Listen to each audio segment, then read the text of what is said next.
All right, more of your phone calls coming up at 1-877-Newsmax. First up, though, the highest-ranking woman in Congress is a Republican.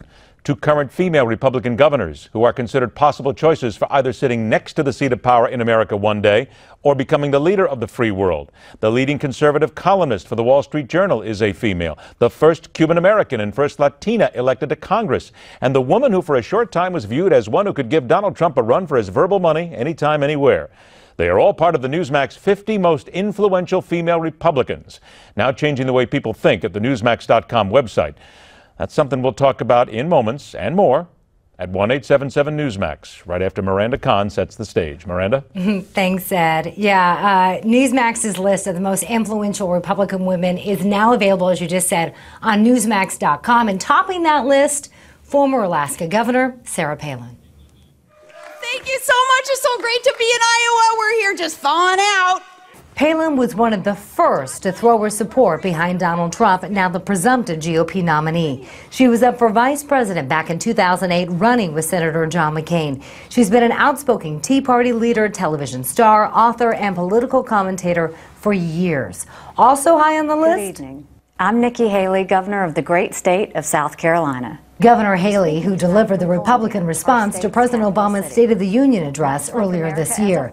She's the first female and Indian-American governor of the Palmetto State, serving since 2010.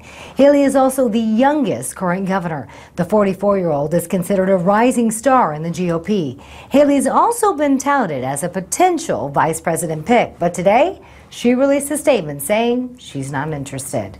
Frankly, Americans are looking for leaders, not politicians. New Mexico Governor Susana Martinez also makes the cut. Like Nikki Haley, Martinez is the first female governor of New Mexico and the first female Hispanic governor in the U.S. So many women. Unfortunately, we don't have time to highlight all of these influential Republican women, but you can check out the entire list by going to our website, Newsmax.com, to see the entire list. Ed, I'm sorry to say I didn't make it. That's quite all right. Don't worry about it. There's always next year. One has to look ahead. Thanks a lot, Miranda. Appreciate your time.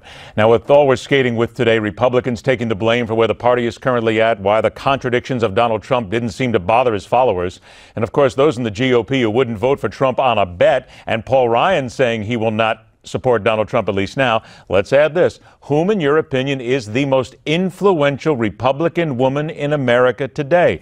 We got a few minutes to do that. 1-877-Newsmax, 1-877-Newsmax.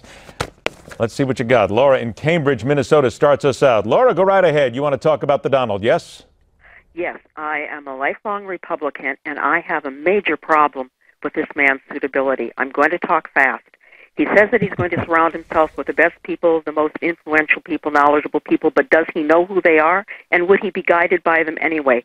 The DSM-4 describes a narcissistic personality disorder as having any one of 5 of these 9 characteristics. I'll be quick. Be very quick. Grandiose sense of self-importance, preoccupied with fantasies of unlimited success and power, believes themselves to be special, requires excessive admiration, has a sense of entitlement or unreasonable expectations of especially favorable treatment, compliance with their expectations. Okay, I'm sorry, but I know you're exploitative, lacks empathy. Goodbye, Laura. Thank you, Laura. Believes himself to be envious. Goodbye, Laura. Thank you very much. We'll talk to you again sometime. Look, if you want to go on a diatribe here, this is not the show to do it. Make your point. Make it quick. We're going to give you a chance to do it, everybody. But don't read the DSM-4 to me, please. I've read it 27,000 times, and I know what it is. We got to talk about some serious stuff here. All right? Thank you very much. Michael in Cleveland, Ohio, the Republican Party. What do you want to say, Michael?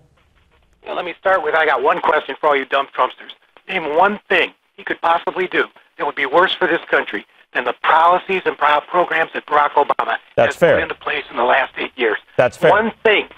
And if you believe there is, vote for Hillary, because you'll get a third term. Now, wait a minute. Let me ask you this much. You're saying that, are you a Republican? You are, apparently, yes? Absolutely. And you're voting for Trump? Absolutely. And that goes back to my second point. I have been trying to get the ruling class Republican elitists out of office for the last 12 years. In my congressional district, every primary, the Republicans spend more money defeating the outsider Republican candidate than they spend in the general election trying to defeat the Democrat. Everybody knows 70% of congressional districts are controlled by one party or the other. There's only 30%. So you got to get the long terms out of office. You got to get the crooks out of office. We got that very much. Thanks for your call. Chuck in Reading, Pennsylvania. You're next up on the hard line. Chuck, you got 20 seconds. Yes, the one thing Hello?